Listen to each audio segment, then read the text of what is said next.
The first one was good. The second one I think is at least as good in my mind, if not maybe a little bit better. Um, the story sucks. I think I hate to say that, but You like, stole me. I mean,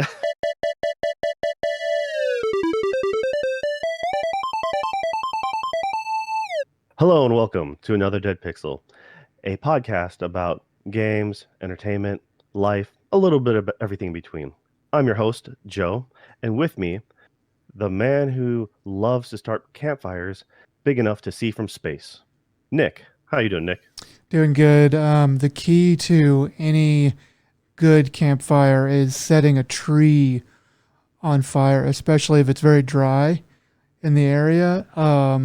Like out west is a great place to do it from. And then if the tree is among a forest of other very dry trees, especially if there's a lot of broken tree branches and broken whole trees laying down around the area that nobody ever uh, wants to clean up. That is a really good way to create a forest. Sorry, I mean a campfire that you can see from space. I was going to say because I knew you had visited Ontario not that long ago, so I just figured it had to be your handiwork. I just couldn't remember if you were a fan of gasoline or kerosene. So Well, kerosene will get the job done, but gasoline explodes. So it yeah, looks cooler. like David Bowie, I like to put out fires with gasoline. All right. Well, how have you been, man? Good, allegedly. I'm doing okay. Um, oh, I ate a movie theater hot dog um, a little over a week ago, almost 2 weeks ago, and then I had food poisoning for a full week, and through the 4th of July and onto my birthday a little bit, and it was not pleasant. I never threw up, but I wanted to. And I didn't really eat very much for about a week. Uh, but then it slowly got better, and yeah. So the movie was good. The hot dog was okay, but it was not something that I should have eaten. All right. What movie did you decide to devour this hot dog while watching? I went and watched the new Spider-Man Across the Spider-Verse, and I know this is not like the what we've been watching section, but it was super good. If you like Spider-Man at all and you saw the first one, if you haven't seen the first one, you need to see that. And then if you have seen the first one, then this one, I dare say, is even better because they don't have to do as many introductions. They do have some introductions for some of the new story that they're throwing out there, but it was really good. It was really action packed and hilarious and funny while it was doing action. And it's got a good wholesome family message.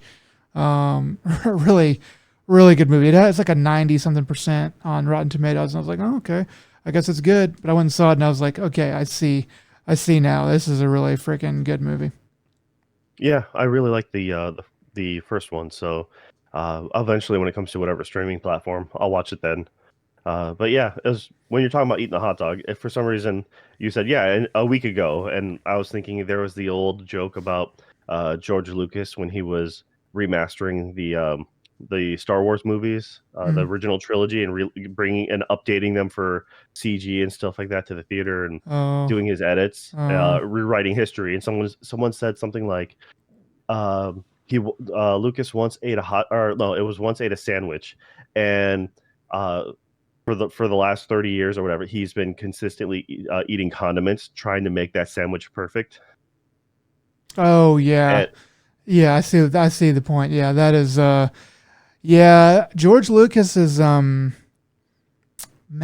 is I kind of think those early movies. I kind of think he had a lot of help. Um, I don't want to talk about all about this, but I kind of think he had a lot of help, and he was never really. He had some great ideas and didn't know what he was doing, and he was just humble enough and desperate enough and broke enough that he had to finally that he had to or that he had to listen to people. I mean, like famously, like Star Wars, like the first Star Wars, his wife cried whenever they were screening it for the first time. Like it was supposed to be complete, and they were like, "Well, we're gonna watch all of it, and before we give it to the studio or whatever." And she cried because it was so bad. It was just horrible, and she was like, "Okay." So she went into the editing room and she fixed it. And it's like, okay, that's a cool story. But when you start hearing about that, and then you start putting two and two together on like the remasters of the Star Wars movies, and Han shot first, and then episode 1 and episode 2 and the CG, and continually, it's like it's a really good YouTube video. There's a really good YouTube video there of like, hey, George Lucas might actually suck really bad at everything. And then the Well, big I mean, anyway. isn't the whole? I just remember growing up being like, it's just it's his take on Kurosawa's Hidden Fortress.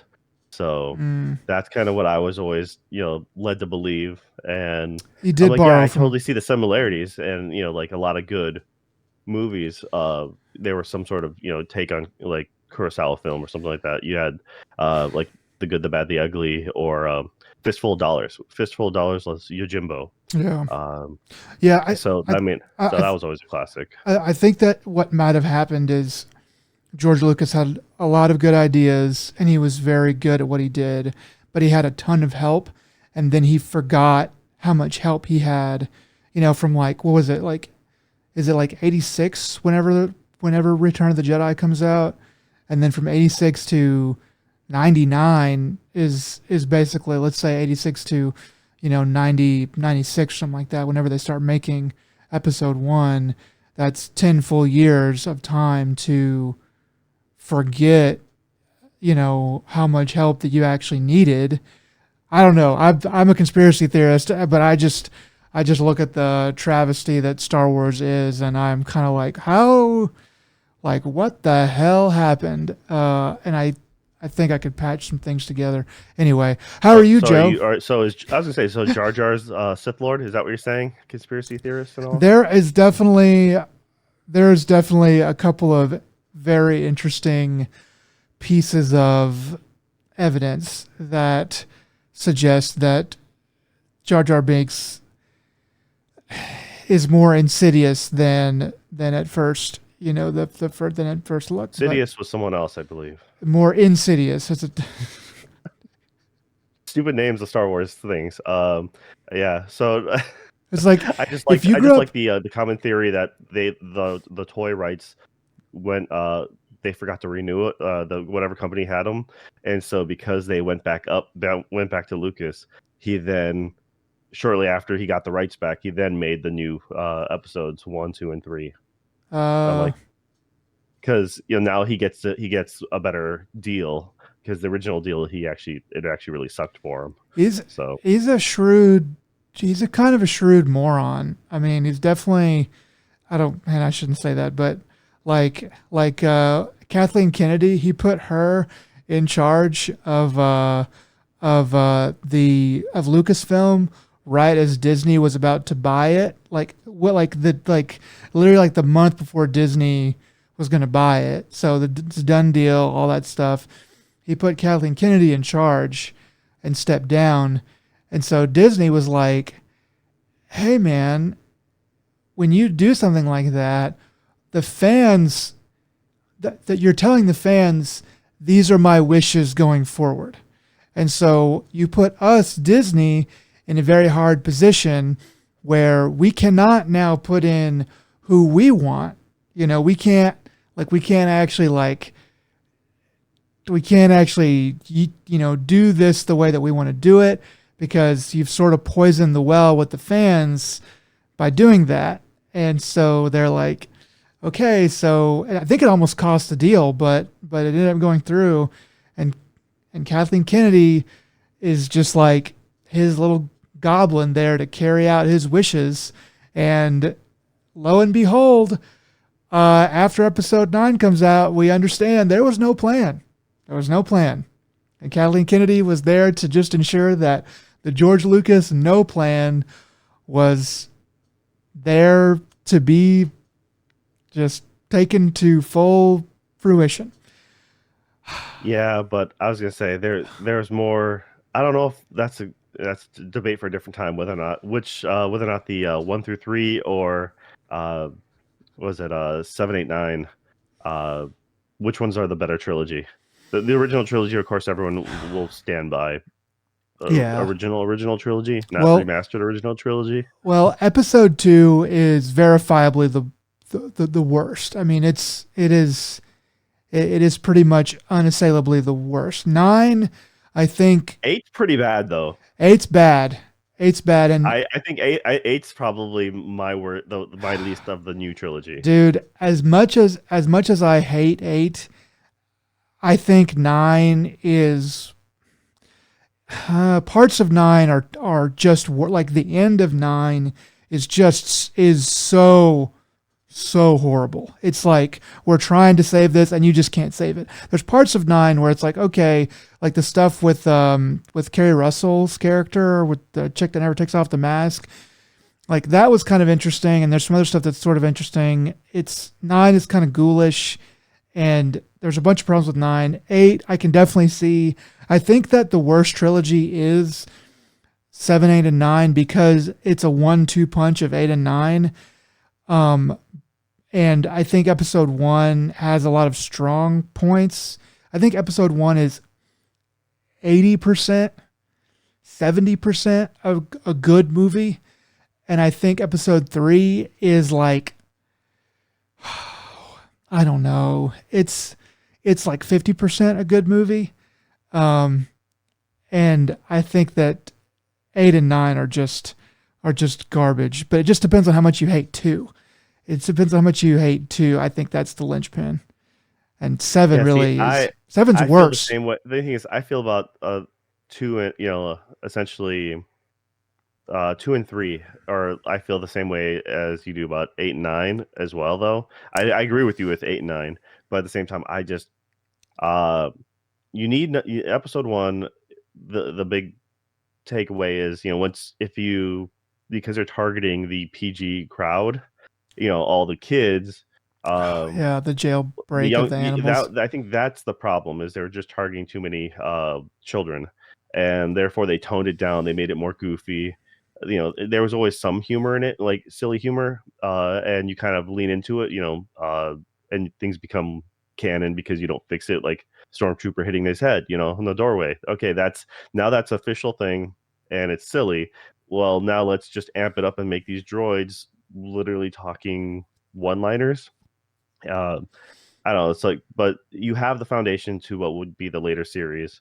That's it's there. I'd say 70% good movies, probably right. I would probably say 60.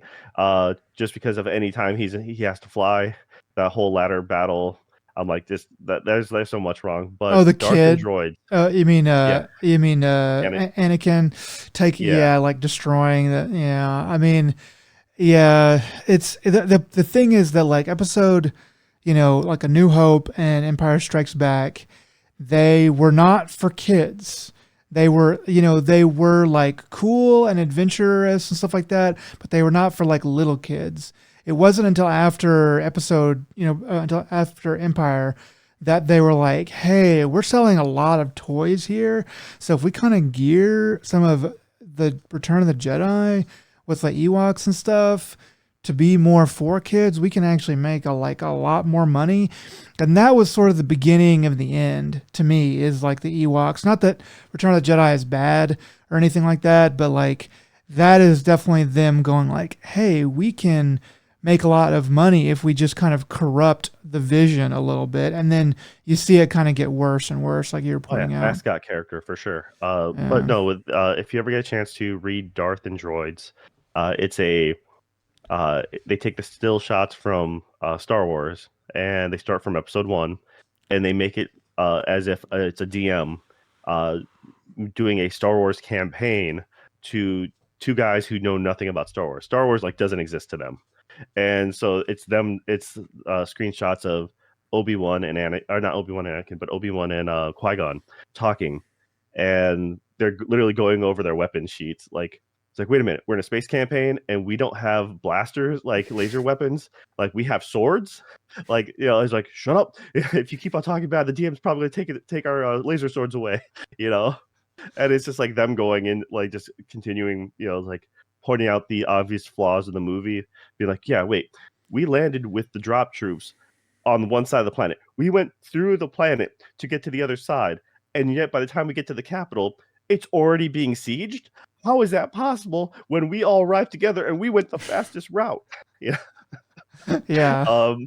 And one of the characters, he has to babysit his sister, and so she's like, the DM's like, okay, well, do you want to make a character? Oh yeah. I want to make a this guy with a long horsey face and big rabbit ears, and he's like, okay, I got you. So yeah, it's just it's a really good web comic with Darth and Droids. Give it a shot. They also have a Lord of the Rings version called DM of the Ring. Super awesome. Give those a shot. You'll just waste a lot of time on the internet, but I mean, we already do that enough as is anyway, so why not enjoy your time? Yeah, it's definitely something. I took a peek at it one time. I haven't taken the time to read it though. But yeah, it's yeah. Sorry, man. You just got me talking about Star Wars, and I just have opinions, man. You really do. But to answer your question before, how am I doing? Could be better, could be worse. I mean, just before this, we started recording, we had some tornado warnings going off, so the air raid sirens are blaring. But luckily, the storm has passed. I have my power. About 600 people around me, though, do not. So, yeah, I don't think one actually touched down, but it was like allegedly 40 to 50 mile an hour winds. So, um, our grid system isn't much better than yours. I think we just have a slightly better track record for getting it back up quicker. Yeah, So, yeah. I think you guys are more prepared for your extremes. yeah, well, Whereas, we do got 4 proper seasons, so yeah, that your does help. summer's pretty weak from what I hear. So, and our winter's Uh, weak, but like when it just like drops to freaking, 8 degrees. I know it's nothing for you guys, but like Texas grid just is not built. It's not built for that. So I don't know, King of the Hill, man. I just love the episode. They're having a barbecue in the beginning, and he's like, "Hey, mom, there's a volcano nearby. Look, there's ash." And she's like, "That's not ash, it's snow." And they just go into full panic mode. yeah, that's about Like, right. There's like, no one can drive. People do drive, which is insane. Whenever there's ice on the roads, and it's nobody's prepared for it. But not me. I get prepared. I'm gonna buy some food anyway. all right. Yeah, just remember in a crisis situation, especially when you're worried about power going out, maybe milk, bread, and eggs aren't the first things you should buy because those all require refrigeration.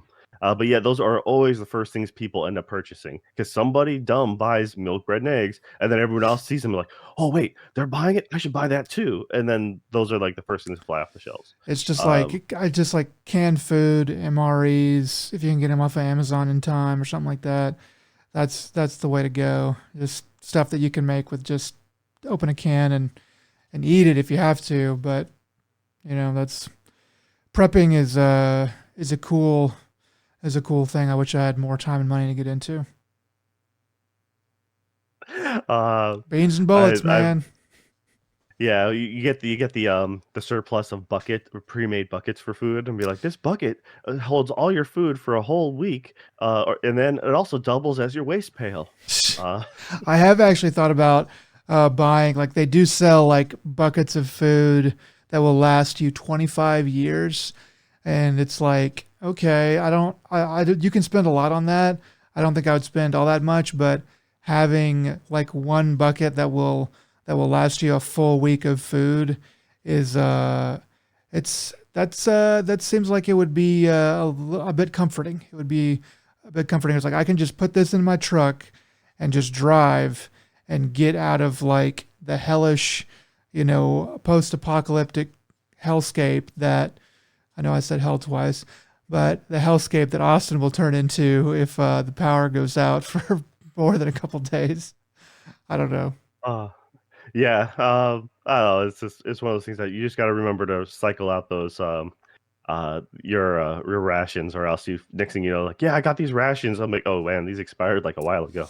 Yeah. The other thing is too is like, is it really that food really gonna last 25 years? I know it's like sealed and shit, but like, what if they fuck up? No, just do the Costco canned goods. You know, you got your spam, beans, corn and stuff like that, and just cycle through that once. You know, like a couple pallets. Every year. Yeah. So then that's all you need to do. And like you can easily burn up those throughout a couple months. First in, first So out. that's Yeah. I mean, I've lived in plenty of places where going out was actually a regular thing. So, yeah, cooking spam under candlelight, for Christmas. That was a very bad decision on my part, because then I realized, well, oh yeah, this candle. Now my spam just tastes of wax. Oh, that's so sad, um, Joe. Your life sucks. Anyway. yeah, living in Guam, man. Power outages all the time, and that just happened to be typhoon season was Christmas. So, yeah. So I prep a lot.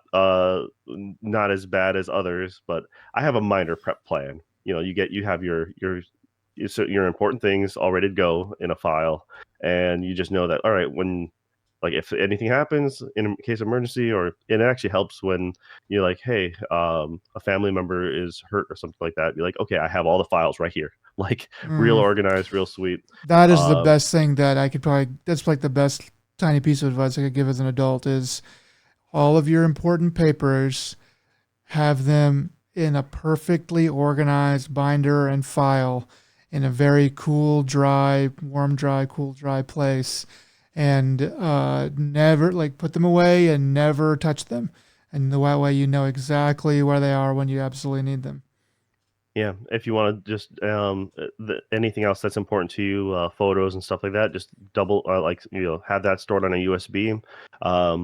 You might want to have backups of all your important documents on USB, but you make sure you have physical copies, Gotta because have hard chances are, in copies. a case of emergency, you can't find a printer. But at least Yeah. in case of something else happens, at least you eventually will have access to all those documents. Yeah, to me, it's So, about the hospital. It's like you like can just go grab the crap and go straight to the hospital and go, here you go, make copies yep. or whatever. Anyway, All right. Well, now that the prepping portion's done, yeah. We're, now to the actual news. So what do you got for us, Nick? so Bitsummit is going on in Japan right now. This is an indie summit. This is basically Japanese indie games. This was today, July the 14th, 2023, I believe was the first day. So there's going to be several days of it. So there's probably going to be more coming out. So there's not too much right now. I saw an article kind of talking about some of the games that they thought were interesting, and of those, I think they had like six, and of those, I thought about three were pretty interesting. One is called Paper Trail. There's a trailer shown for the Switch about 2 months ago. Looks interesting. You kind of peel the page of the screen, like the screen is a page, and you peel the page over, and the other side will allow you to traverse better. Like it shows you like on a dock where you need to get to the other side and you don't have a way. So what you can do is peel the page, and then there's a dock on the other side of the page, and then you can connect and then go across and then release it, and it takes you to another other page or whatever. So that looked pretty cool. The cool art style. Seems like it's gonna be fairly low key. Don't know how complex it's gonna get, but looks pretty cool. Um, Two others, Fishbowl. Didn't see any gameplay of this. Just saw some screenshots. It's about the pandemic. It's about being kind of locked up and alone in the pandemic. It's a reedy game, not really a doey game. A lot of reading. Looks like some sort of RPG. Art style looks all right. And there's another game called Hebereke 2. The first one was an NES platformer that the writer of the article said was very good. I'd never heard of this game, but anyway, they're making another one. Literally like 40 years later. Has an interesting art style, but the picture I did see had a little disclaimer in the bottom saying that the actual game is not quite that detailed. So I was like, well, I don't really know what I'm really looking at here then. But it's some kind of platformer. Seems like it might be kind of interesting. But yeah, so that's Bitsummit going on right now. Probably a few more interesting games are going to come out of that. All right. Yeah, it's essentially this always takes place in Kyoto, and it was always a really neat thing 'cause it's still fairly new in the grand scheme of these kind of events. Yeah, So this is where this is all about indie games for Japan, most in particular, and Japan's was kind of late to the game with the whole indie scene, and so it was really fun to see how this has evolved over the last like 7 years. I think it might be longer than that, but I've only been following it since then, and yeah, they always have. It's kind of getting better and better, but with the last couple of years with the pandemic, things kind of like all the other events kind of stopped and just kind of went a little weird. So I'm kind of curious to see what's happening with this one. But yeah, thanks. I completely forgot that this was happening this weekend. So when you're pulling this up, I'm like, okay, that's really neat to know, and that way it gives us something a little more to follow, and hopefully we'll follow up with the rest of the key features come next podcast. I'm glad I could remind you. All Um, right, what else you got, bro? yeah, so this is kind of breaking news. I saw this about 2 hours ago. Um, Kotaku is reporting that. I guess I'll start with a little bit of backstory. So, yesterday or the day before, past couple days, the FTC filed to have a court pause the Microsoft Activision merger. Uh, they've been trying to fight it essentially, and a lot of the things that they've been trying to do have failed apparently. So they were attempting a last ditch effort to just get the court to pause it, so they could review some kind of stalling tactic, and to try to get it through. The court that they appealed to denied that, and so now the deal, there's nothing to stop the deal from going through. Um, I think on Monday or something like that, or I guess as of tonight or something. I'm not sure exactly when they are going to try to have it be a done deal, but I did read in the article that the 18th, which is Tuesday, if the deal did not go through by the 18th, that Activision would be able to make a lot of money off of Microsoft because of the contract stipulates that if the deal doesn't go through, then Microsoft has to pay them a bunch of money. If the deal doesn't go through by the 18th, then Microsoft has to pay them a bunch of money for the failed deal, wasting time with them, and all that stuff is just contract stuff. But so I think Microsoft really wanted this to happen for a lot of reasons, but that being kind of icing on the cake, cherry on top, to not have to pay Activision a bunch of extra money if it failed. So apparently there's nothing to stop the deal from going through in the United States right now, which I would imagine that the United States that the deal going through here in the U.S. is the main thing that they would want. I think this is probably the biggest market worldwide, and especially for Xbox, it has probably got to be the biggest market. And so yeah, so it's been a long time coming. I figured it would get rammed through eventually. I didn't think this case was really strong enough to keep this from happening, but I didn't know for sure. And it seems like now it is finally, we are finally going to have our Microsoft Activision overlords.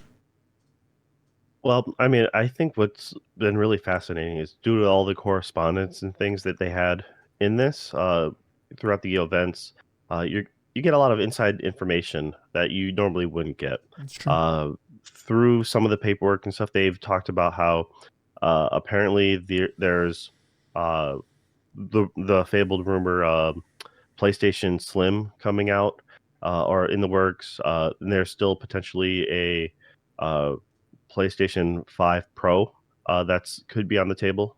And it was just real interesting to see like a number of subscriptions, just a lot of that stuff as it kind of came out, and in the end, it just kind of boils down to Call of Duty. I think is the most important thing about all of this. Essentially, just boils down to Call of Duty, Yeah, this is the big and money maker. Yeah.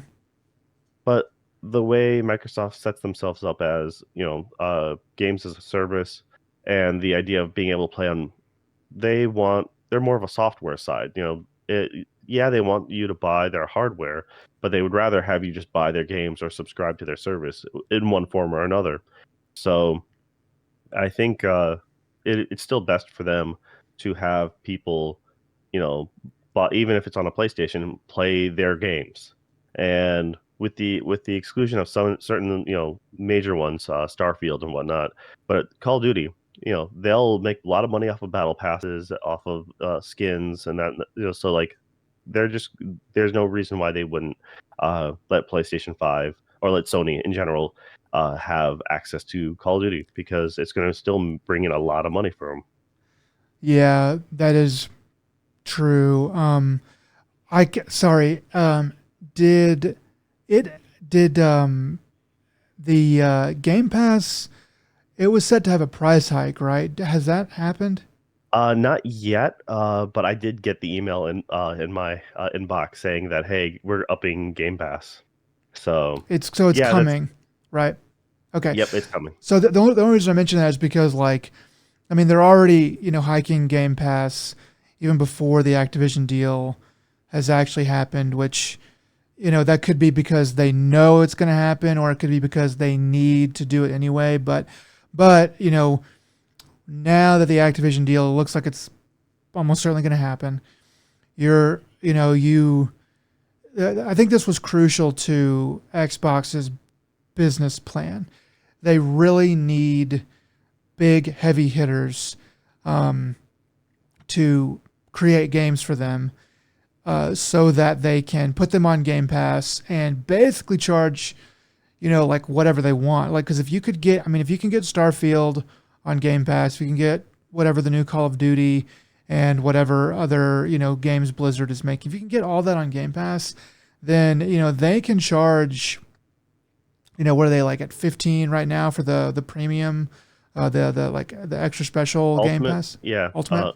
I mean, but if you think about it, it's the same model as any subscription service, whether it be Amazon with Prime, that's been steadily going up. You have the same thing with It's Netflix, it's constantly going up. it's not really what I mean So though. Like it's like, yeah, it's gonna go up, but with big heavy hitters making big games for them, it can go up faster and more often for at least a little while. Like if you bring in, Call of Duty and it's the only place that you can really play it, or it's the best place to play it, or whatever, then you're talking about being able to legitimately hike that price up to $25, maybe $30.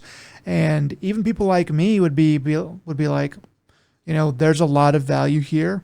I may not have it on every month, but I definitely would turn it on for the big new releases and stuff like that. And it's like, you know, if you have it on for 2 months, then you've basically paid $60. That's not quite what new games cost, but if you have it on for 3 months, then you've paid more than whatever game you were likely looking to pay for. And you got all this extra value, and there's a lot of people who would keep it on. And so I can just see that. I can just see this being a big part of their overall plan. And I just wonder how much they're gonna, you know, um, leverage Game Pass and leverage these game companies making games for them to uh, peel off of some of Sony's market. I see, I dare don't say think they're gonna dominance. end up going that exorbitant. They have the power to, but if they increase it too much, the backlash For sure. will Yeah. eventually come, and it's gonna hurt their gamers first image. It What you doesn't want mean to they do is won't you still try want to though. make it.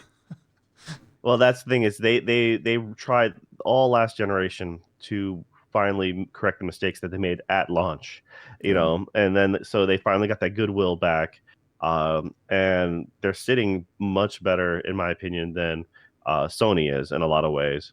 And so you don't necessarily want to squander that goodwill or and ruin your brand by making things too expensive. Yes, increasing the price is acceptable, especially or for most people, especially during these times and with the recession and everything like that. You can make those arguments. But what they probably want to do more is get Game Pass to try to cut a deal and like, hey, they've it's been rumored for a long time, or the idea of having Game Pass on Switch, um, being able to access that entire library, and then all you have to do is subscribe.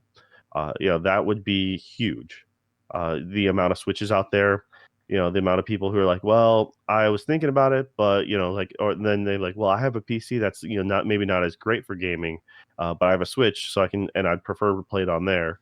I mean, I think it'd be a massive, deal. And then if you could probably, the idea of getting it on a Sony platform is more of a pipe dream in my opinion. But once again, if you can get Call of Duty, get the battle passes only through the system and maybe not go through the PlayStation Marketplace, but through Activision's web browser, that means any subscription stuff or any DLC, that's all that revenue is going straight to Microsoft instead of having to cut through Sony's give Sony a share. So I can see that being the way they do it. I'm like, yeah, we have to cut you in a little bit on the cover charge, but everything else is in house. So Yeah. Yeah, I think I just kind of wonder how much Microsoft is going to be hands off with their studios. It seems like they've been pretty hands off with the Bethesda studios. Um, maybe yeah, for but they just recently talked, so, especially after Redfall, they're like maybe we should not be so hands off as that's kind of what I was like going to say is like for better or worse, they've been hands off, and it's like okay, that I would rather have a Redfall every once in a while. Um, and not that I really even like Bethesda games very much at all, but I'd rather have a Redfall every once in a while if it meant that Bethesda could still, do what they do best, which is, kind of make kind of like janky games that push the envelope in some ways, rather than like a picture perfect EA game that is completely boring and doesn't do anything interesting really at all. Activision, I'm pretty sure that they will leave. If it were me, I would definitely leave Activision alone. I'd be like, y'all do whatever you want. You know, it's working. Just don't screw up, but it do there's whatever you there's so want. much there that you can easily leave certain departments alone. Like you guys know how to do the Call of Duty, butter churn, so just do keep on doing that. But maybe with some of these other things, that's where they're gonna cut off and be like, hey, we'll make this game exclusive, and we'll maybe hold these closer to the chest. I can see them doing a little bit of both. Yeah, But yeah, it's just I it's one of the things that yeah, you don't want a monopoly. You don't want a few big companies owning all the other medium to large size companies as well. Uh, but if you buy a bunch of small, it's just them going to be kind of arguing back and forth and like, okay, well, if I can't get the big company, I'm going to buy up all these small ones, and then the other side being like, well, I'm going to buy up all these other small ones, and it just becomes the same darn thing, anyways. Um, yeah. I mean, over time, I do think that Microsoft is probably going to erode those studios. I could be wrong, but what tends to happen to me is corporate just very slowly through one email after another over a decade just molds those companies to be what they want them to be. And yeah, everything starts to run together. Everything starts to like look exactly the same. But it just depends. I would think it would go that way, and I kind of wonder if Microsoft is really just trying to buy the power by the good game design instead of like doing the work that they need to go back to doing, like, because they've made good games, um, in the 360 generation, especially the original Xbox as well. They made a lot of really great games, um, and I just don't know. It feels weird to me. I feel like they're trying to buy stuff that they're not really willing to work to attain again. But I don't know. I could be wrong.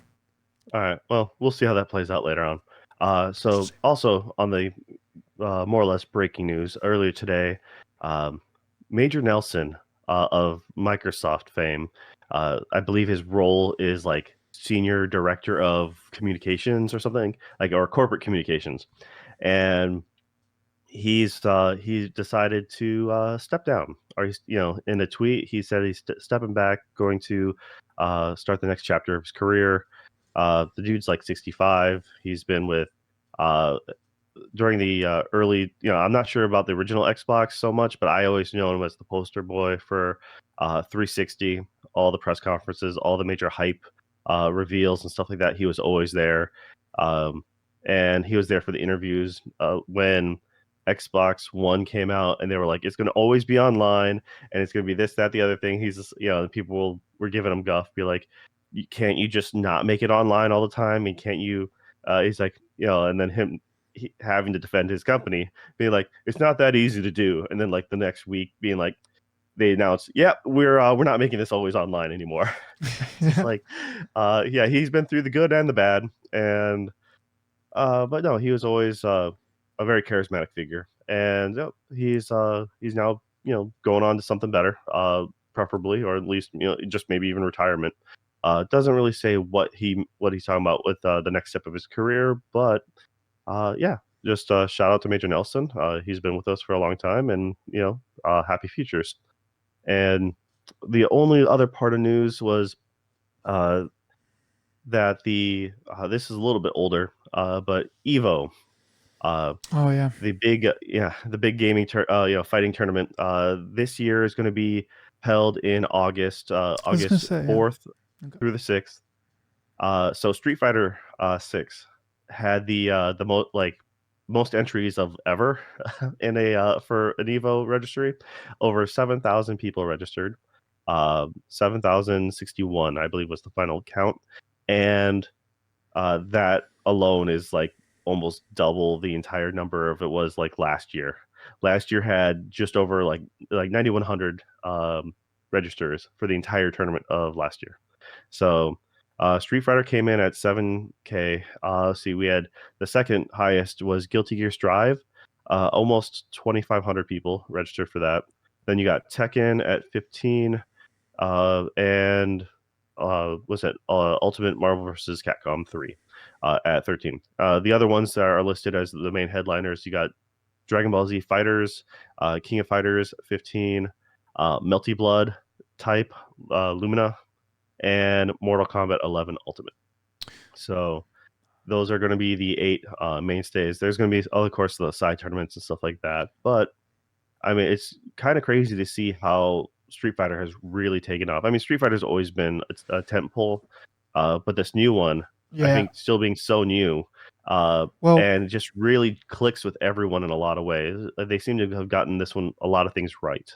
yeah. So I remember when Street Fighter Five was coming out, or at least hearing about it on Giant Bomb. Maybe it was actually a couple of years later, but they talked about Street Fighter Five a lot, saying like that it was a bit of a fiasco whenever it launched. There was a lot of problems. There was a lot of incomplete stuff. I have been playing a little bit of Street Fighter Six, just kind of practicing around. I'm not bold enough to go online yet, but just kind of practicing around and fighting the computer just a bit. And it is a really good game, but it's popular straight out the gate. It has really high reviews on Steam. It's sold gangbusters really, really fast. So I'm sure it's not a perfect launch, but it's a really good launch for this the biggest fighting game that there's going to be, um, so they have that, going for them over Street Fighter 5, which, eventually did become, or, had a slow start to becoming the most popular fighting game of that generation. And Street Fighter 6 seems to like have done everything right. It's a good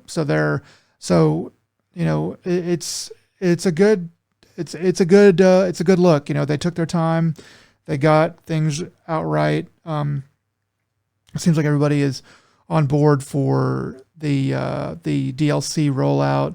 DLC is not too insanely expensive. I think their new character is Rashid, I think, and he's going to be coming out at the end of July, and he's going to be like $5.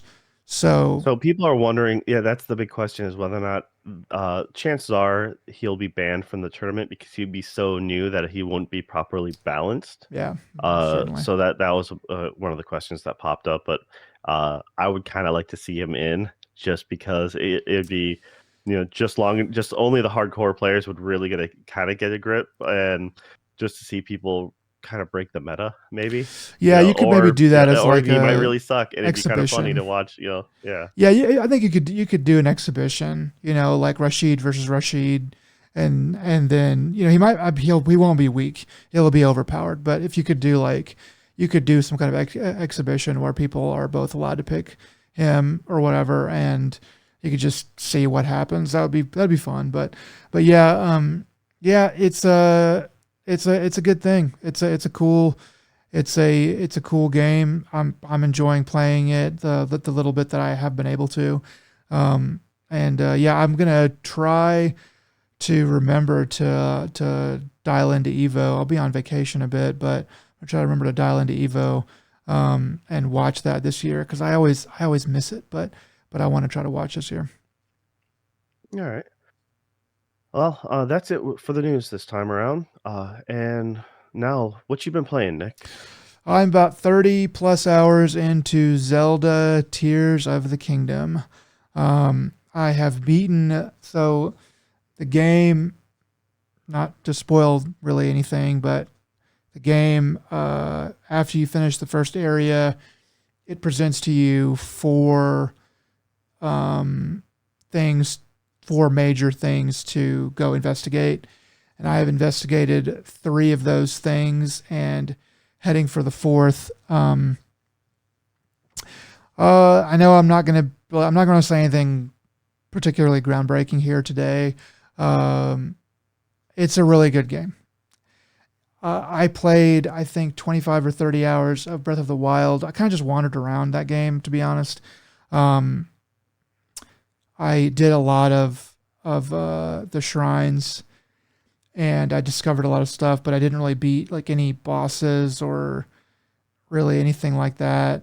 So I don't know how much of that is the game's fault versus my fault. I do feel like Tears of the Kingdom does a much better job of directing you, but also I kind of am like, is that my fault or the game's fault? Because like with this one, as soon as I got out into the open world, like the true open world, I was like, okay, I'm not going to do the Breath of the Wild thing where I just wander around.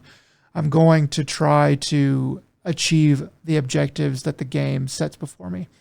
And I've done that, but I've also every once in a while, scampered off and done some side quests and stuff like that, some small stuff. And that's been pretty satisfying. I think that, my shitty opinion is that Breath of the Wild is probably a 7 or an 8 out of 10. I know that you rated about a 6. I think you said before. I don't think that is fair, but I do think that there are parts of Breath of the Wild where it does make sense to rate it that low. I think that people giving Breath of the Wild like 9s and 10s they were prisoners of the moment, and they loved Zelda, and it was a really good game, and it was very different and groundbreaking, but it was just not really.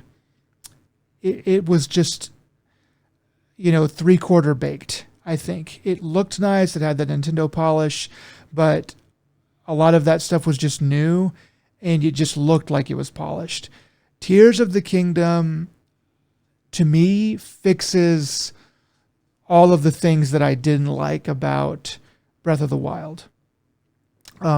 It gives you uh, a more solid gameplay loop. You're not just wandering around; it's directing you. Um, there are things that are annoying about it, but they're pretty few and far between. Um, it is it is it keeps surprising me with new mechanics and new puzzles. Speaking of the puzzles, the shrines are much better. I think they are not really hard, but they're not like ridiculously boring and like oversimplified like some of the ones in Breath of the Wild were. Um, yeah, man. Like I would give Tears of the Kingdom. I'm gonna keep playing it. I still have a ways to go, but it's also so much more expansive. Like going like the verticality, going up into the sky and then also down into the depths, um, and the different problems that they present. With each one. Um, it is a really good game. Right now, I'm giving it a tentative 9 out of 10. I think that it could be a 10. I just need to get through like the main game. But man, it's one of those games like I was gonna play like last. I haven't got to play like really any this past week, but last weekend I played a good chunk, and on Saturday I started like in the afternoon. I think it was about 2 o'clock, and I was like, I'm gonna play for a couple hours. So I did. I played for 2 hours, and and then no, I played like for like 4 hours, and then I ate dinner and watched a show, and then I was like, I'm gonna play a little bit more, and then I wanted to go to bed at like 10. I just ended up staying up till like 12 o'clock, just playing just a ton of that game. Like I played like 10 hours of that game that day, and just because I was like, just a little bit more. Okay, I'm just gonna go over here. I'm gonna do this one little extra thing, and then set up for the next session, and then it was just it's just a game that just time just melts. It just melts off of your brain, and you can just sink totally into it. Anyway, so I'm probably gonna talk about it again at some point, but oh man, it's a good game. It is definitely. On this podcast a while ago, I was angry that Nintendo was charging $70 for it, um, but yeah, it's probably worth that. I think it's probably worth $70. Anyway, Yeah, I think a lot of people would agree with you. It's one of those things that I'm glad it fixed a lot of issues that you had with it. I've seen some gameplay here and there, and it looks awesome. Uh, I'm not going to touch it. But then again, I kind of gave up on the Switch. I want to like the Switch. I just never get around to it. And if I have the option to play, because I don't travel in a means where like I can play it while traveling, um, it doesn't really suit my lifestyle, and it's just a neat thing. I think I'm going to get more use out of it in the near future, because Mario RPG. I'm at that point where I'm gonna start like introducing my kid into games, and I'm like, all right, well, we're gonna go ahead and Mario Kart, all the all the aids you can have.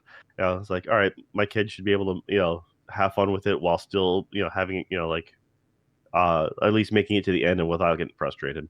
So I think I'm gonna start doing stuff like that. I'm like, that's where it's gonna really shine for me. I think in the near future, it's just yeah, I don't know. It's just all the things I've tried getting into it. Like I was doing Advanced Wars for a little bit, and I just there's just something about it that I'm just not playing with it as much as I would say on my phone.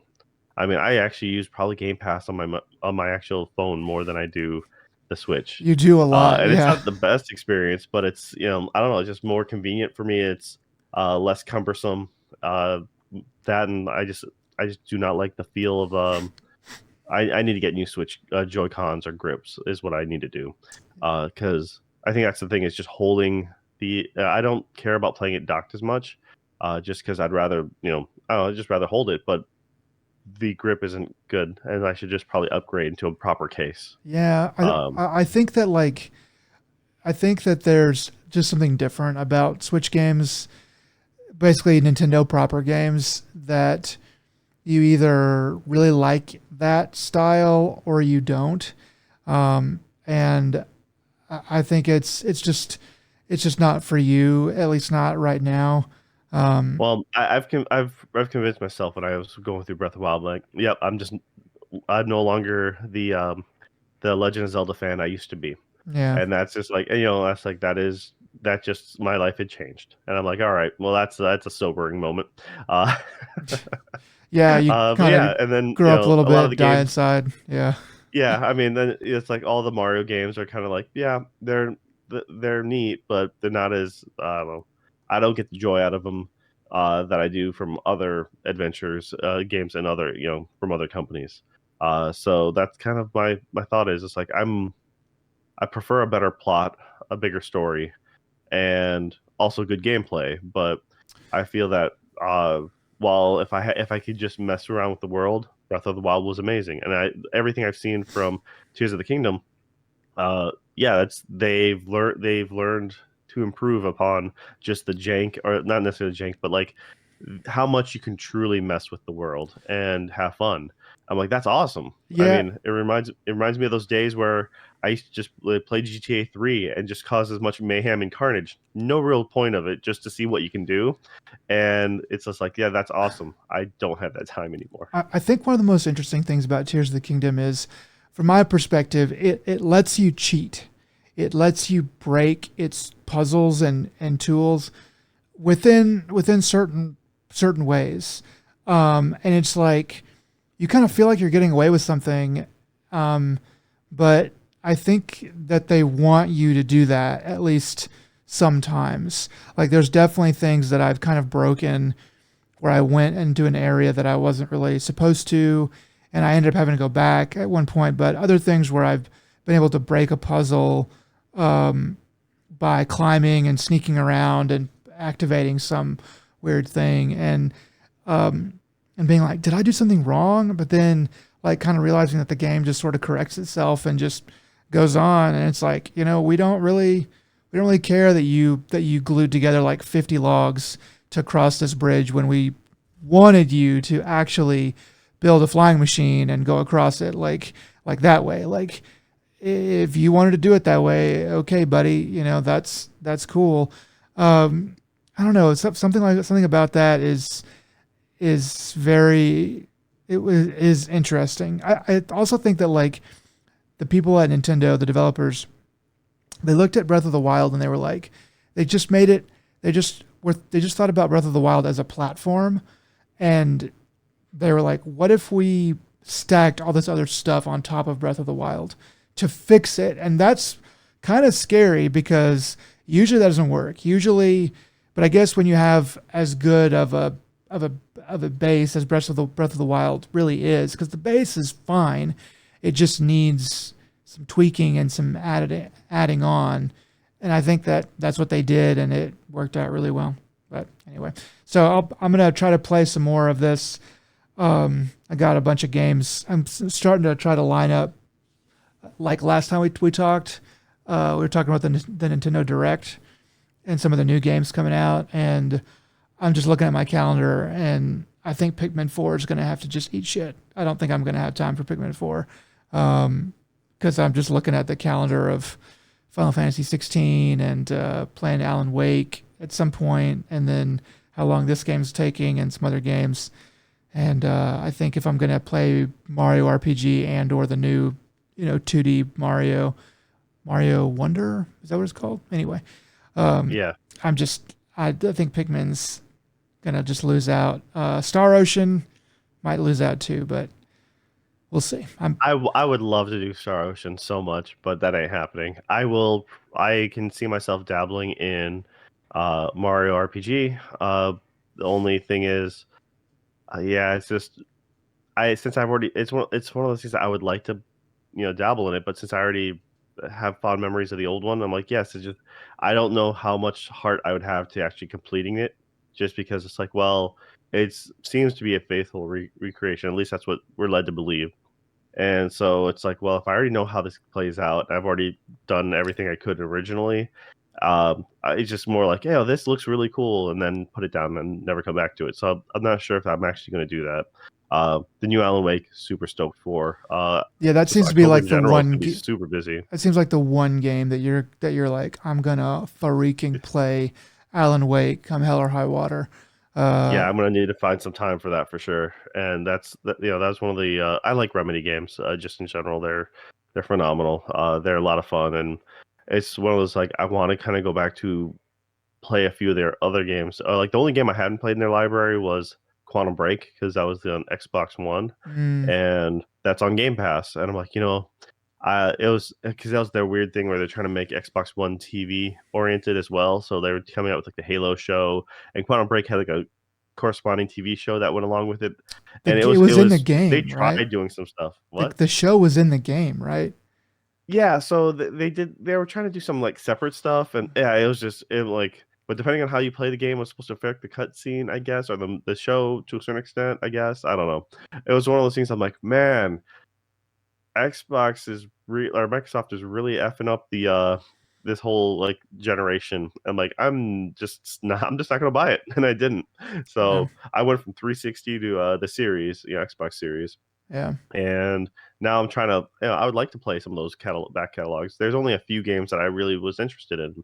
Um and Quantum Break I'm interested because of the fact that it's a Remedy game, but at the same time it's just like it seems like it might be a little too dated.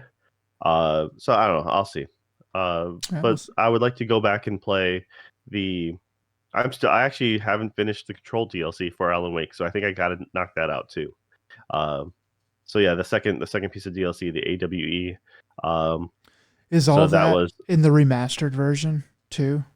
so no, Controlled had two DLCs, and so that the second DLC was Alan Wake inspired, Oh, referenced. Control had a DLC that was Alan Wake inspired because they're the same studio. Company. Yep. Gotcha. Uh, Okay, okay, okay. so and Mm, technically so is Max Payne, but I think Rockstar still owns the rights to that. okay, So interesting. yeah, that's why Max Payne 1 and 2 are Remedy. Number 3 is Rockstar, and that's why it has the worst story in my opinion.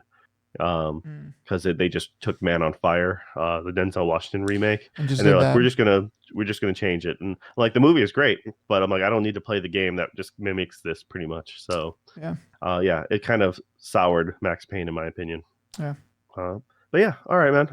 I'm glad you got a chance to play a big chunk of it, and once again, let's just when you finally do complete it 100%, let me know because I kind of want to know if you bump it up to a 10. Like a lot of people seem to really absolutely love this one. It's yeah. I won't say too much more, but like a 10. I mean, I'm I'm becoming more in the camp, and this goes for anime and TV shows and movies too.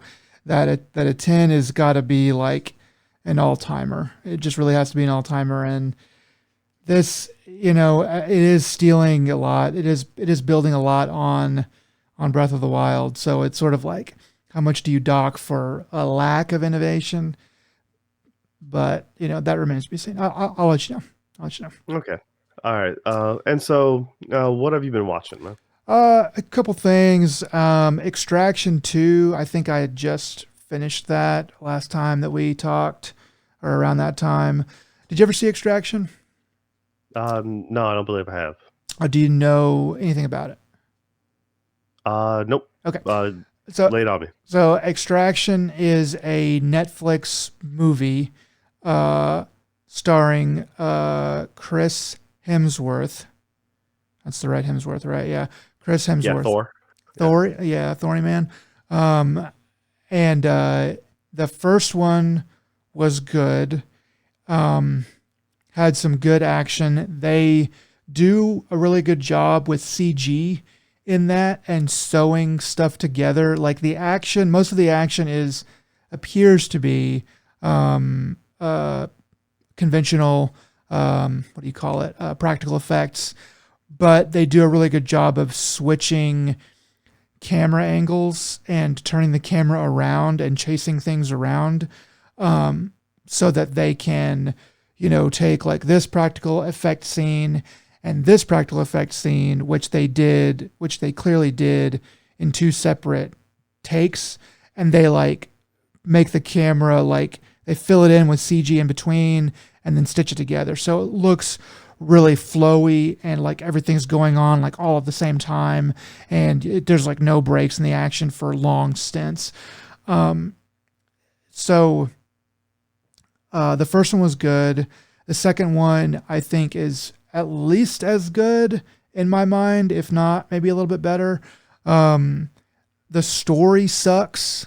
I think I hate to say that, but You like stole me. I mean, but like, so you remember like how Die Hard had like a good story, even though it was, an action movie, and like how Terminator 2 has like, they're not great, obviously, but there's something there, even through all the stilted acting and the, tough guy dialogue, there's something there.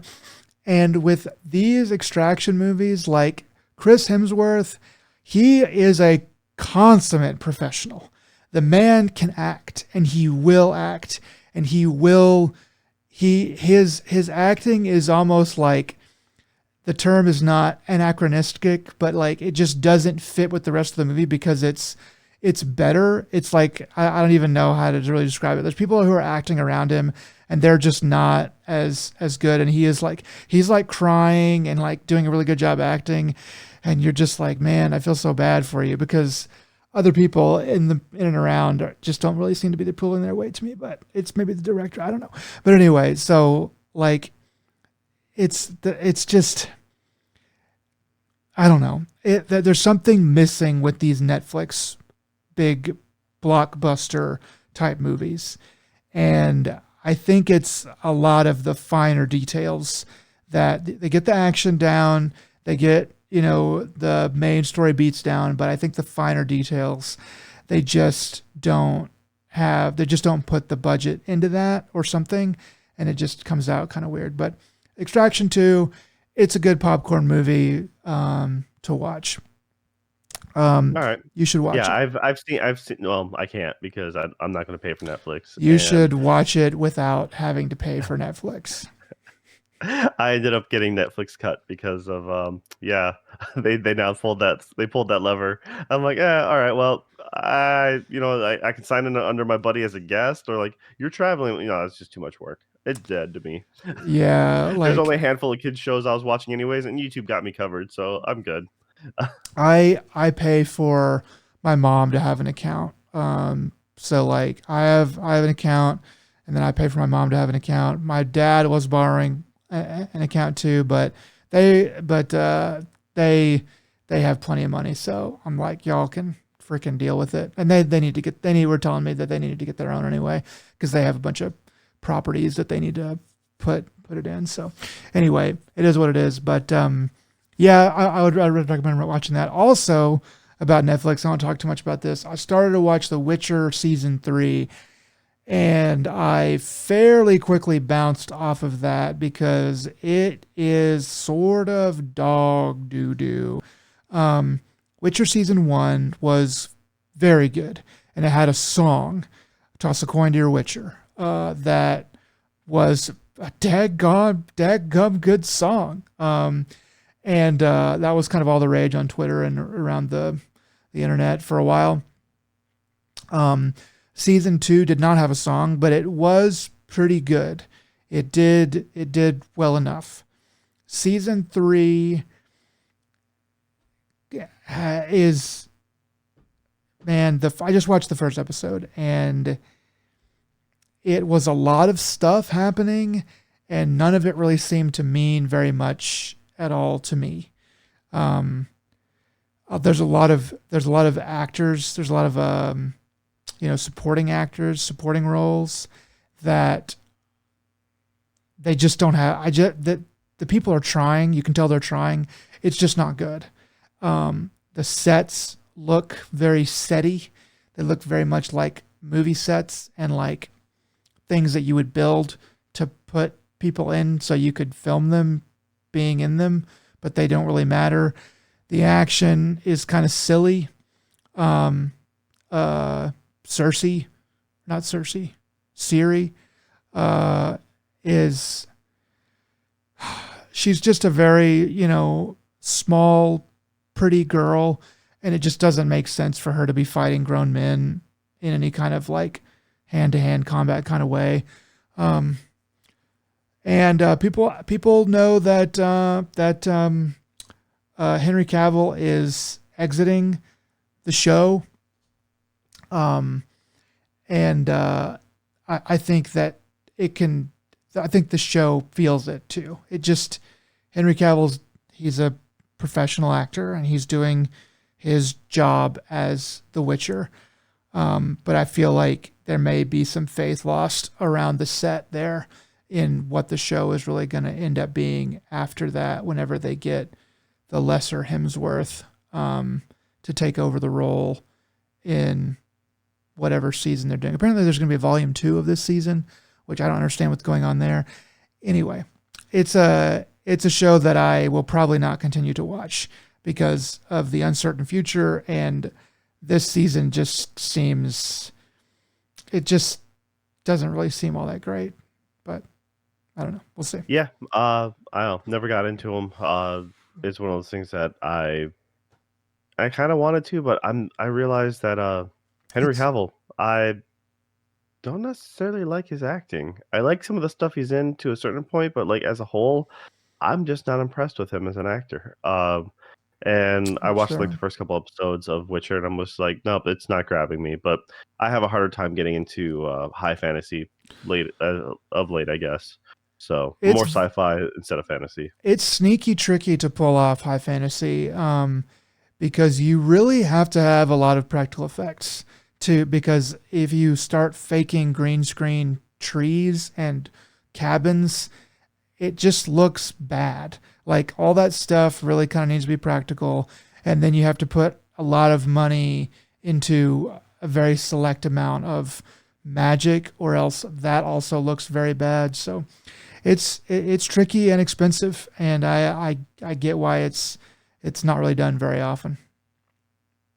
All right. Well, on that sour note,